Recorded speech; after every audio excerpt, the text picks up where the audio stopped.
I've met both kinds of leaders. The ones who walk into a room and silence falls, not out of respect, but out of fear.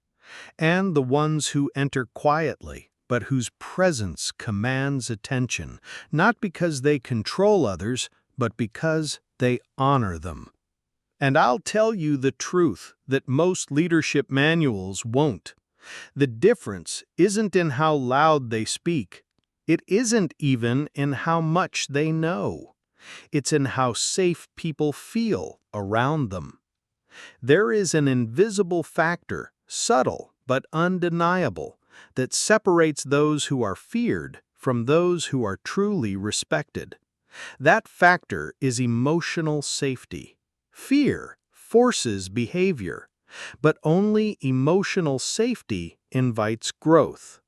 You may be able to scare someone into silence, into obedience, into performance, but you will never scare someone into loyalty or creativity or trust. I've seen this over and over in homes, in companies, in relationships. People flourish when they feel safe. They freeze when they feel judged. They shut down when they're walking on emotional eggshells.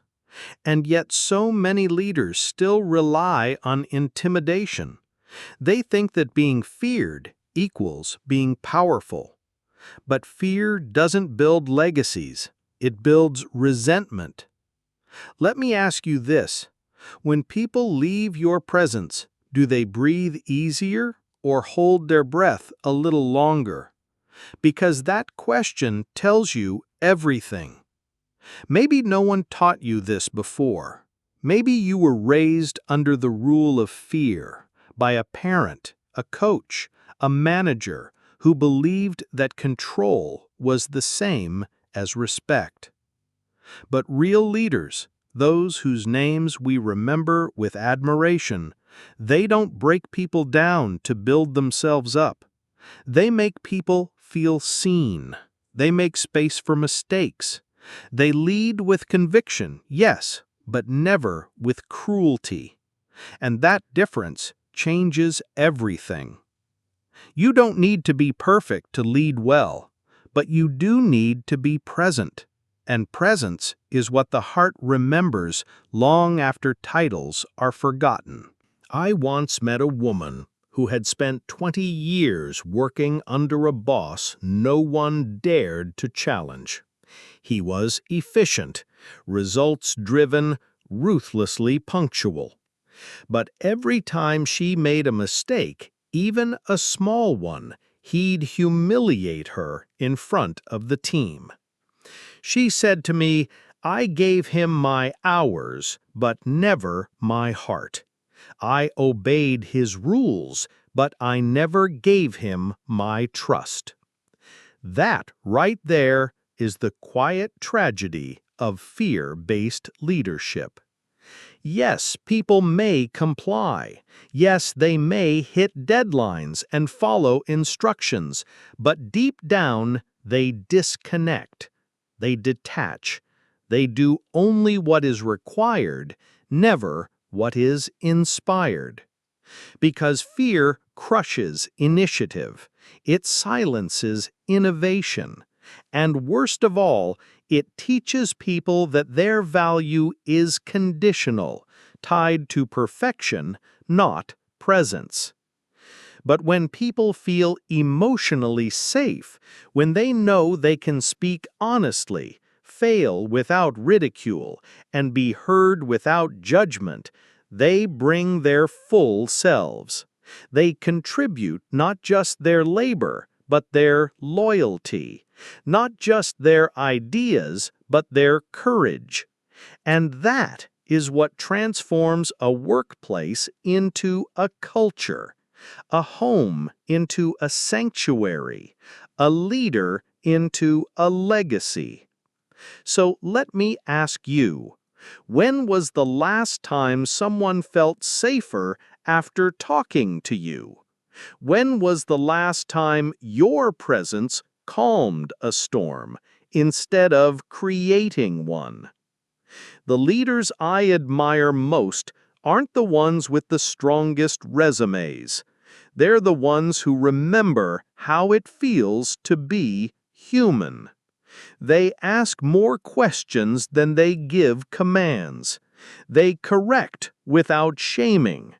They challenge without belittling. Because they understand something most fear-driven people forget. Every heart has a threshold.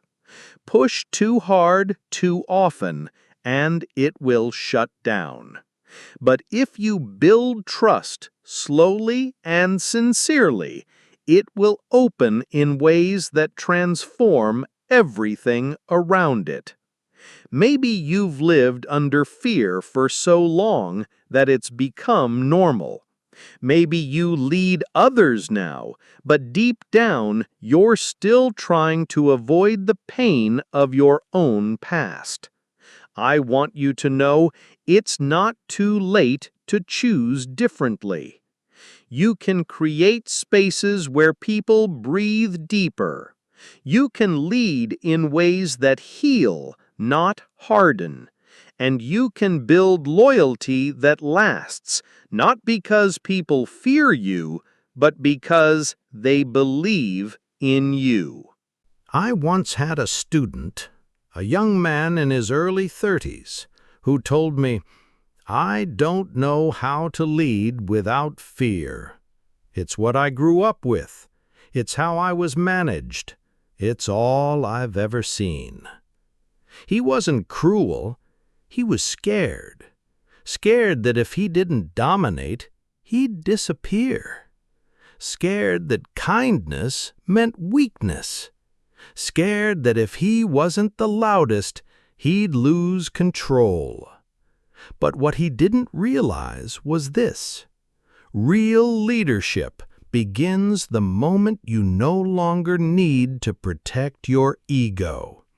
It begins when your peace becomes stronger than your pride. Because leadership, at its core, is not about being right. It's about being trusted. And trust is not built in the boardroom. It's built in the moments in between. When someone forgets a detail and you don't humiliate them. When someone brings an idea and you listen, even if it's not perfect. When someone's struggling silently and you notice and you care. These aren't grand gestures, they're quiet revolutions. Because every time you choose presence over pressure, you rewrite someone's belief about what leadership can feel like. There's a quote I've always loved: "People won't remember what you said. They'll remember how you made them feel." And in the world of leadership, that quote becomes even more potent. They won't remember every task, but they'll remember if you made them feel safe to try. They won't recall every meeting, but they'll remember if you ever asked how they were, not just what they produced. That is the invisible factor, the sacred force that separates the ones we fear from the ones we follow. So if you've ever felt unsure about your influence, if you've wondered whether you truly lead or simply manage, look not at your results, but at the energy people carry when they leave your presence. Are they lighter? Do they feel stronger, seen, capable? Or are they walking away guarded, small, unsure? You don't have to change everything overnight, but you can begin today by choosing to lead with presence, with patience, with purpose. Because that is what makes people want to follow you long after the task is done. There's something I've learned over decades of listening more than I spoke. People never forget how they were led through their most fragile moments. They may forget the details of a project, they may forget the goals they achieved, but they will never forget who was patient with them when they were afraid, who didn't raise their voice when they were already ashamed, who corrected with care instead of condescension. That's why the best leaders are also quiet healers. They know that emotional safety isn't about coddling. It's about giving people the space to be human, to stumble without being shamed, to grow without being rushed, to contribute without fear of humiliation.